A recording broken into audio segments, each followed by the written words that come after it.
Good afternoon and welcome to the Midday News. Here's what we have in the bulletin. At least 5 houses destroyed by fire in downtown Kingston. Organizations urged to revisit their wellness programs. And later in sports, Sunshine Girl makes return to netball court in Australia. Thank you for joining us. I'm Kerry-Ann Simpson. Here are the details. Fire destroyed at least 5 houses on Charles Street in downtown Kingston this morning. TVJ News understands that the fire started about 8:30 a.m. Firefighters have been battling the blaze since, while homeowners try to save what they can. The cause of the fire is unknown. We'll have more details in subsequent newscasts. After decades of dealing with high diesel costs at the Jamaica Urban Transit Company, JUTC, things appear to be improving. Transport Minister Darrell Vaz says this has been the case since the inclusion of the compressed natural gas CNG buses in the JUTC's fleet. Details in this report. The government has said the CNG buses would result in significant savings and operational efficiencies for the state-run bus company. Currently, there are over 120 CNG buses in the JUTC's fleet. Transport Minister Darrell Vaz says since the introduction of the buses, the assessment so far has been favorable. It is good in terms of efficiency. Cost savings are tremendous in terms of the comparison with the diesel buses. So right now we have 125 CNG buses in the fleet, with another 70 to arrive by July. So we'll be at about 195 CNG buses. We're also testing electric buses. We have 3 different types of electric buses that are currently under test. So as the government policy dictates, we're moving away from the diesel to CNG/electric. So that transition is taking place. So far, CNG buses are doing tremendously well. He says at present it costs $60,000 to fill one Diesel Dragon bus, compared with $20,000 to fill one of the CNG buses. This shift to CNG, he says, addresses other issues within the JUTC, including diesel theft and high fuel costs. Mr. Vaz says the authorities have also been reaping success from measures to identify those responsible for stealing oil from the JUTC. Mr. Vaz says the authorities have also been reaping success from measures to identify those responsible for stealing oil from the JUTC. He says at least one person was taken into custody last week. These are of persons that are employed to the JUTC. So it's not a matter that it's only people that are outside of JUTC, both inside. So again, that's something that we are working hard on. And as we change the fleet out and move away from the diesel, that will also assist in terms of the lessening of the chances and the quantity of diesel that is being used and therefore available to be pilfered. O'Shane Masters, TVJ News. There is a call for organizations to revisit their workplace wellness programs. The call comes from Chief Medical Officer Dr. Jacqueline Biseso-McKenzie. More in this report. According to the Jamaican Lifestyle Survey, half of Jamaica's population is overweight or obese. Chief Medical Officer Dr. Jacqueline Biseso-McKenzie stressed the need for balance between work and health. Most people will spend 40 to 45 years of their life at work. Hence, workplace wellness programs and initiatives should not be seen as just another HR activity, but as an integral feature of the Jamaican workplace. The survey revealed that 1 in 3 individuals have hypertension and 1 in 8 have diabetes. Mrs. Biseso-McKenzie said the alarming statistics underscore the urgent need for a proactive approach to health, especially given the global rise in lifestyle-related diseases. The World Health Organization estimates that for individuals working an 8-hour shift, nearly 50% of their working hours are spent where?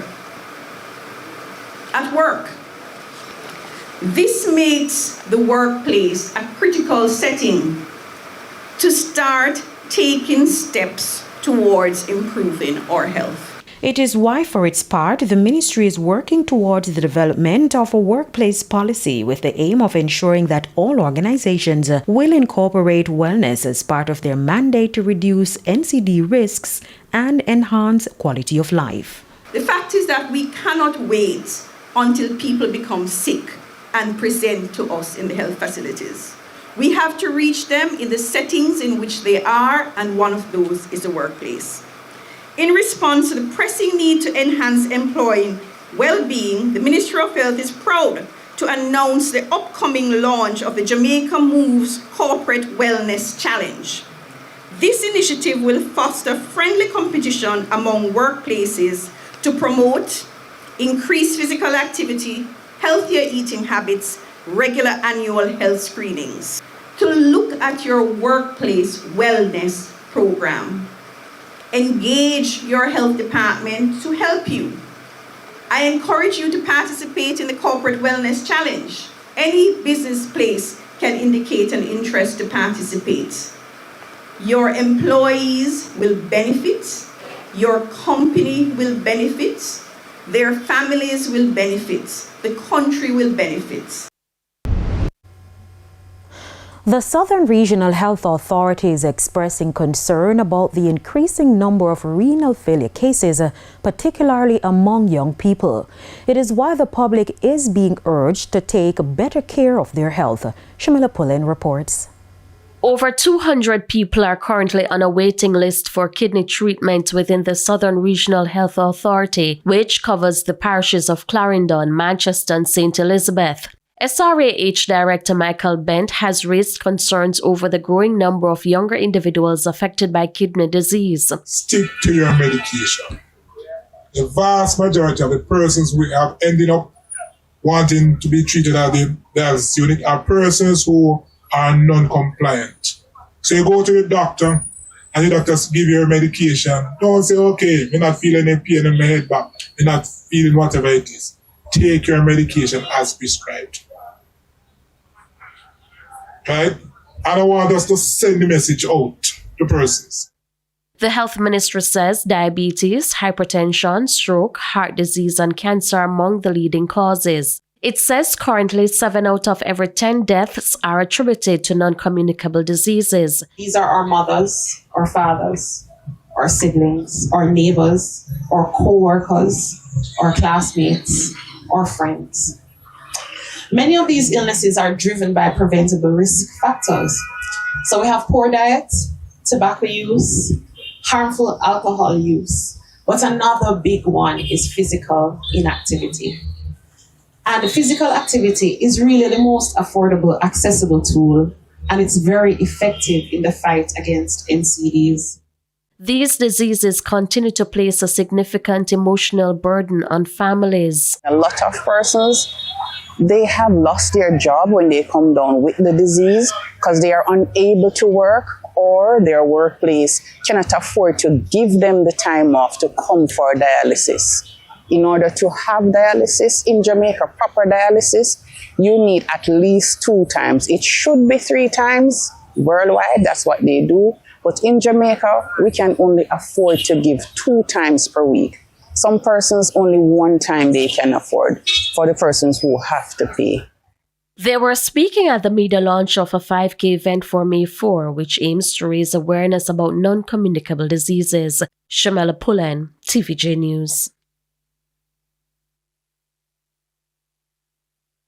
The dialysis unit at the Mandeville Regional Hospital says the unit has been spreading awareness about kidney failure in schools. She urges parents and guardians not to dismiss bedwetting as a common issue, as it could be a sign of underlying kidney problems. The school, when we went there, because what we want persons to know, because sometimes when we have children who wet their bed, of course, the parents or guardians, they would scold them and calling them names when really and truly it's not their fault. is this, they are sick, their kidneys are sick. But we don't know. Majority of Jamaicans would not know. So that's why we encourage persons to get their kidney screened. Come and do your blood tests, even the children as well. To other news, despite the rapid strides being made in artificial intelligence development and technology, the ordinary man is still unable to own a robot as the prices remain high. Our reporter Dwayne Anderson is in China and spoke with some experts about why that's the case. This robot is my company, Qingdao Saifeite. He can do something. And it indeed can do some things. Things I got to see for myself. Firstly, introduced Dwayne Anderson, to which the robot gave a wave in response. I then said, "Nice to meet you," and the robot responded by shaking my hand. Innovation and technology on display here in Kufu, China. This particular one, it's a robotic dog. It even does tricks. A robot artist. Apparently, that is now a thing. This particular robot paints in Chinese writing. A calligraphy robot designed in Jining, Shandong province. You can write Chinese calligraphy very fluently. What is the purpose of that? Actually, it's a flexible, collaborative robot. Can you tell me what it is writing now? It is writing two Chinese characters, which means sudden rich or become rich suddenly. 暴富. But at present, these machines are still out of the reach of the common man. Many persons only come into contact with these pieces of technology at forums like these. For the robot built in the image of a man, the prices can range from around 155,000 yuan. That's over $23,000 or 3.6 million Jamaican dollars. So for now, the best buyers are the operators and owners of large factories. You have a lot of them, or is only one? Only one? No. We sell 2,100. A small figure when compared to other technological gadgets such as phones, tablets and laptops. That's because these robots are not yet being demanded by people as highly to drive mass production. Until then, the costs are likely to remain high. The company that developed these machines has its base in Shandong province in China and displayed the products at the 4th China Media Group Forum. Locally, Jamaican schools have sent students to participate in overseas robotics competition with very promising results. Additionally, the government recently launched a multi-billion-pound investment to ramp up lessons in STEAM subjects in dozens of schools. Dwayne Anderson, TVJ News. A powerful new movement is taking root in Western Jamaica. Women of Western Jamaica, or WOWA, is setting out to transform leadership and empowerment for women across the region. O'Shane Masters has the story. Some of Western Jamaica's most influential women gathered to launch a new chapter in female empowerment. The Women of Western Jamaica, known as WOWA, at the Montego Bay Convention Center recently.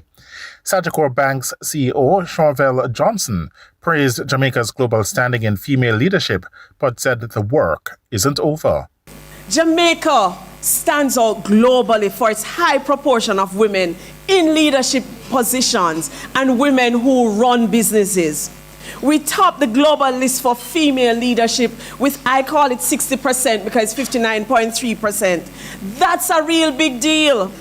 We need to recognize that we determine our fate. Is not the man up there. Only Jaja up there so can determine your fate. So we have to learn when and how to call on Jah.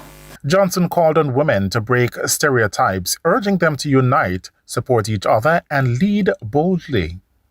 So we have to stop turning a blind eye. It's not my picnic that. It's not my problem. Yeah. It is all our problem. Yes. And until the day we recognize that the crime, the violence, all the rape and all those things that are happening to our children in this country is our problem. It's our problem. It's not for the government or the opposition to fix it. We have to rise up as women and fix it.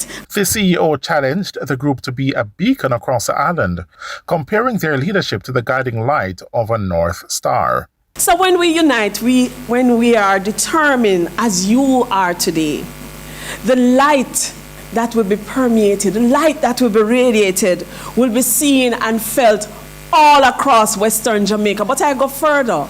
It will be seen across Jamaica. Right? Because what you can't hide, I think the Bible says you can't hide a light under a bushel. Journalist Janet Silvera, who first envisioned WOWA 15 years ago, shared her emotional journey to finally see it come to life. The timing was just not right. The energy was not aligned. But sometimes God delays things so we can perfect it. WOWA isn't just its name, it's an announcement.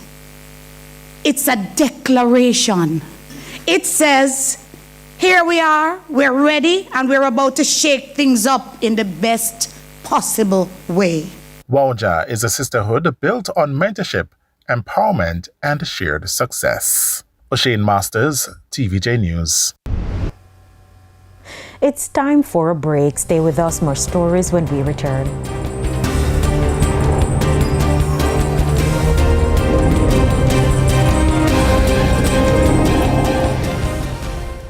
Welcome back. We're continuing the news. It's now time for the Business Minute. Iron Rock Insurance Company generated net profits of $72 million on revenues of $1.75 billion during the year ended December 31, 2024. The company also reported that it has a new home on Hope Road in St. Andrew, as well as a new CEO, Christian Watt. The company says it has outgrown its previous location on Bremer Avenue. Further afield, the Bank of Japan is expected to keep interest rates steady on Thursday and warn of heightening risks to the fragile economy that could keep policy in a holding pattern as U.S. tariffs continue to hit confidence.